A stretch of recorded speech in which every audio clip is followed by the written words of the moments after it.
thirsty. All who are weak,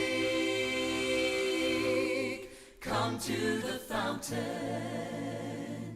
Dip your heart in the stream of life. Let the pain and the sorrow be washed away in the waves of his mercy.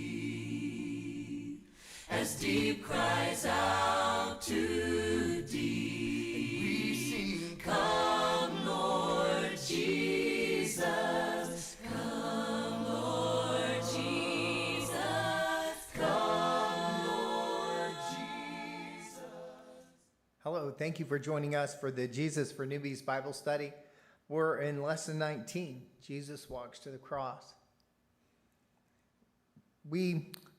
Our last study, we talked about Palm Sunday. You know, there's such a contrast that how can things go from where Jerusalem is celebrating the entrance of Jesus as the Messiah. People are laying their coats and palm branches in front of him and saying, Hosanna, King in the highest. How can that change to the point where they're yelling, crucify him?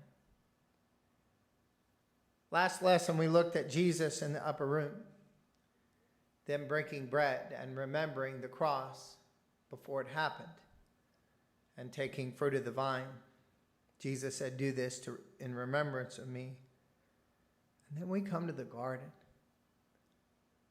There's not a more painful scripture in the Bible than the story of the Garden of Gethsemane. Jesus knew what it would feel like to be crucified. He knew what it would feel like to be hated. And he knew it would happen soon. In Mark chapter 14, verse 32, Jesus talks about it. They came to a place named Gethsemane, and he said to his disciples, sit here until I've prayed. And he took with him Peter and James and John and began to be very distressed and troubled. And he said to them, my soul is deeply grieved to the point of death. Remain here and keep watch. And he went a little beyond them and fell to the ground and began to pray that if it was possible, the hour might pass from him. And he was saying, Abba, Father, all things are possible for you. Remove this cup from me, yet not as I will, but what you will. Jesus knew what was happening. Jesus knew the nightmare that was coming. Jesus knew that nightmare in detail. And he took his apostles to a garden and he prayed.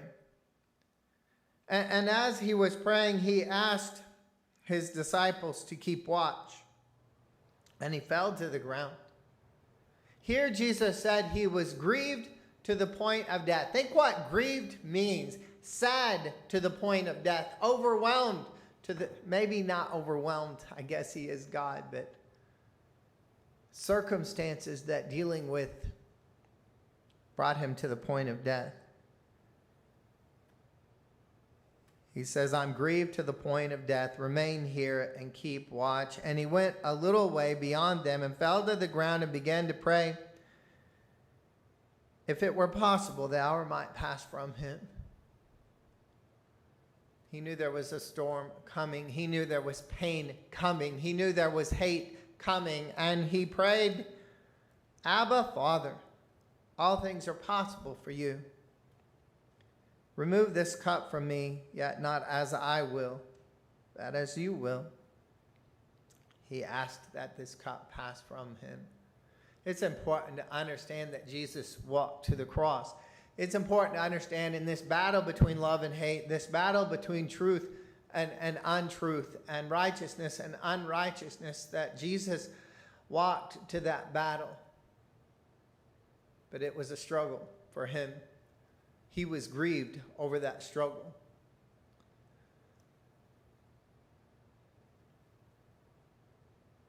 Let's look at verse 37.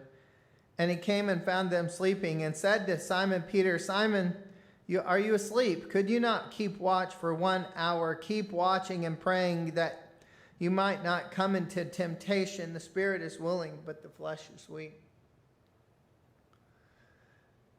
Jesus came back. Remember, he was grieved to the point of death. Remember that he asked the apostles to keep watch and to pray, and he came back and they were asleep. Could you not watch 1 hour? The spirit is willing, but the flesh is weak. Let's go to verse 39. And he went away and prayed, saying the same words. And again he came and found them sleeping, for their eyes were heavy, and they did not know what to answer him. And he came a third time and said to them, are you still sleeping and resting? Is it enough? The hour has come. Behold, the Son of Man is being betrayed into the hands of sinners. Get up and let us be going. Behold, the one who betrays me is at hand. Jesus said, you're still sleeping. Remember, you caught them sleeping once before. Remember, he said, keep watch and pray. Things are falling apart in the world. This is the battle between good and evil. This is the thing I've come to do. And they weren't there awake. They were there asleep. Are you still sleeping and resting?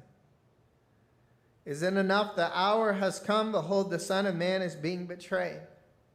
That word, betrayal. Betrayed into the hands of sinners. The one who betrays me is at hand. Judas was coming. Judas was coming to betray Jesus. Judas had sold his relationship with Jesus for 30 pieces of silver. Verse 43.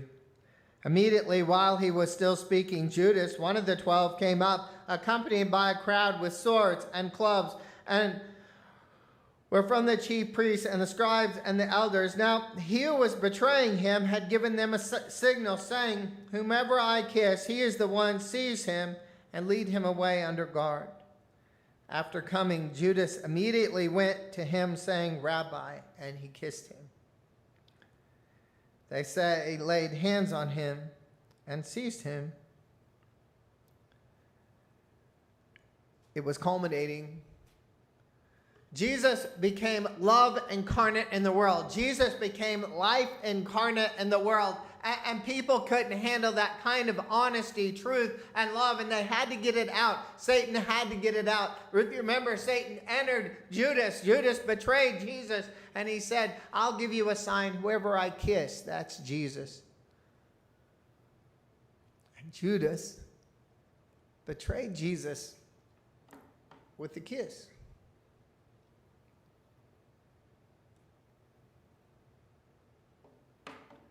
Judas betrayed Jesus with a kiss.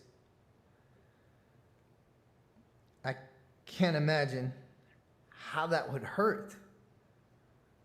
I can't imagine how it would hurt to have someone who you spent time with, someone you loved, kiss you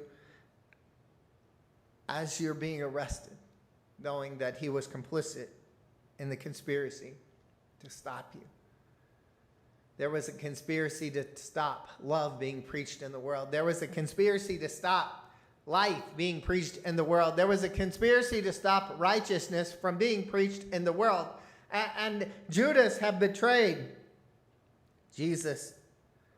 They laid hands on him. They had clubs and swords. They laid hands on him to arrest him.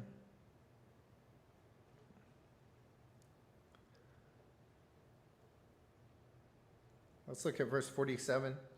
But one of those who stood by drew his sword and struck the slave of the high priest and cut off his ear. And Jesus said to them, have you come out with swords and clubs to arrest me, as you would against a robber? Every day I was with you in the temple teaching you, and you did not seize me, but this has taken place to fulfill the scriptures. And they fled. All left him and fled. Jesus was there among them, and they were so insecure, and they were so afraid of his truth, his love, his righteousness, that they had to get rid of him. He was a competition to them. He showed how insignificant, how evil they were. They had to kill him. They arrested him. They came out with clubs and swords. And Peter drew his sword and cut the ear of Malchus off. But something amazing happened. Let's look at Luke chapter 22, verse 51.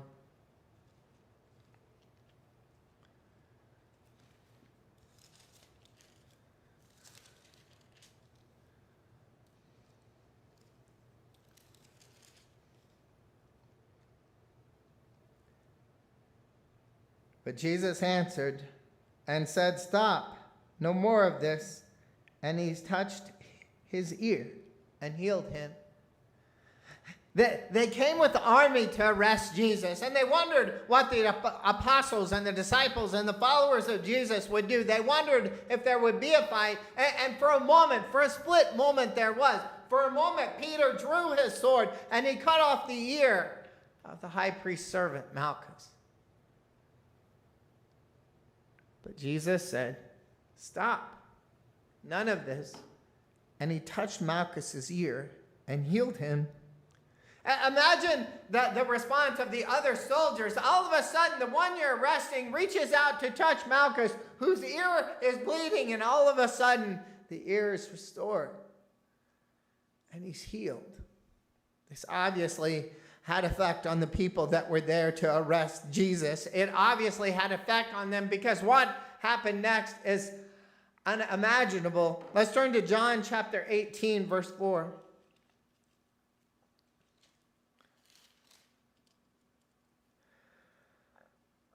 So Jesus, knowing all things that were coming upon him, went forth and said to them, "Whom do you seek?"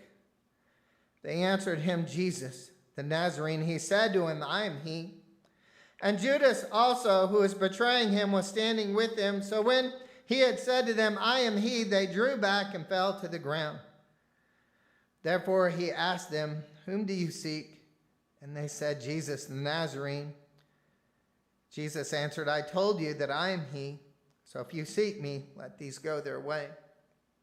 Well, what a strange circumstance. They're coming to arrest Jesus. Jesus said, "Who are you seeking?" They say, "Jesus the Nazarene." And he says, "I am he."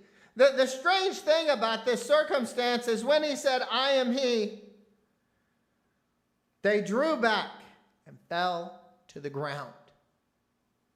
The chronology isn't clear. This could have been before or after Malchus, but imagine somehow, some way, all of a sudden the soldiers that were there, when he said, "I am he," they fell to the ground.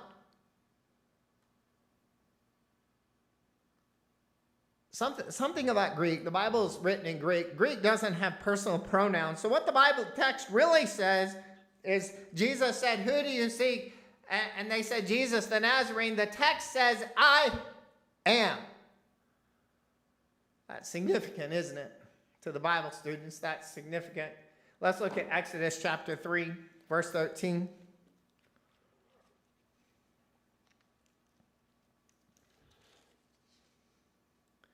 Then Moses said to God, "Behold, I am going to the sons of Israel. I will say to them, the God of your fathers has sent me to you. Now they may say to me, what is his name? What shall I say to them?"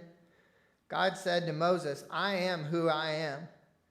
And he said, "Thus shall you say to the sons of Israel, I am has been sent to you." So imagine the circumstance. There were different people, different guards. There were temple guards who believed in God. There were Roman guards. There were temple officials there.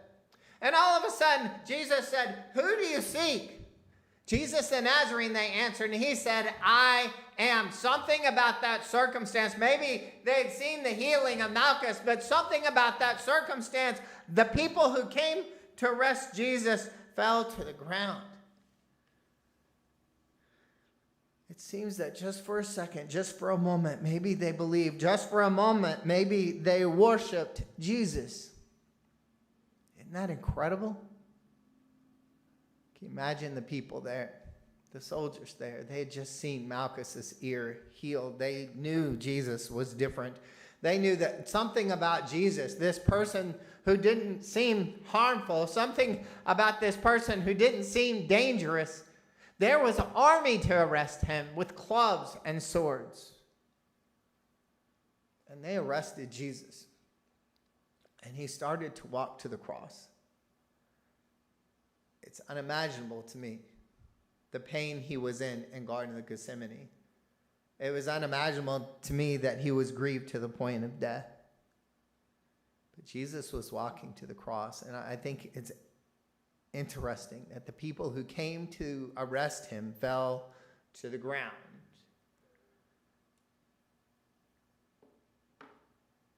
They answered, Jesus the Nazarene. He said to them, I am. And Judas also, who was betraying him, was standing there. Now then, when he said to them, I am, they drew back and fell to the ground. Jesus had brought his ministry of love, ministry of truth to the world. The world couldn't handle it, and they were going to kill him and torture him. But something about his love would change the world. Something about that love would overcome evil. Thank you for joining us for Jesus for Newbies Lesson 19. We'll have another lesson. I know I've been kind of haphazard. We've had a busy summer, but things are getting a little back to normal. We've got the kids back in school. Hopefully we'll have another lesson up next week. Thank you for joining us for Jesus for Newbies. All who are thirsty, all who are weak, come to the fountain. Dip your heart in the stream of life. Let the pain and the sorrow be washed away in the waves of his mercy. As deep cries out to deep.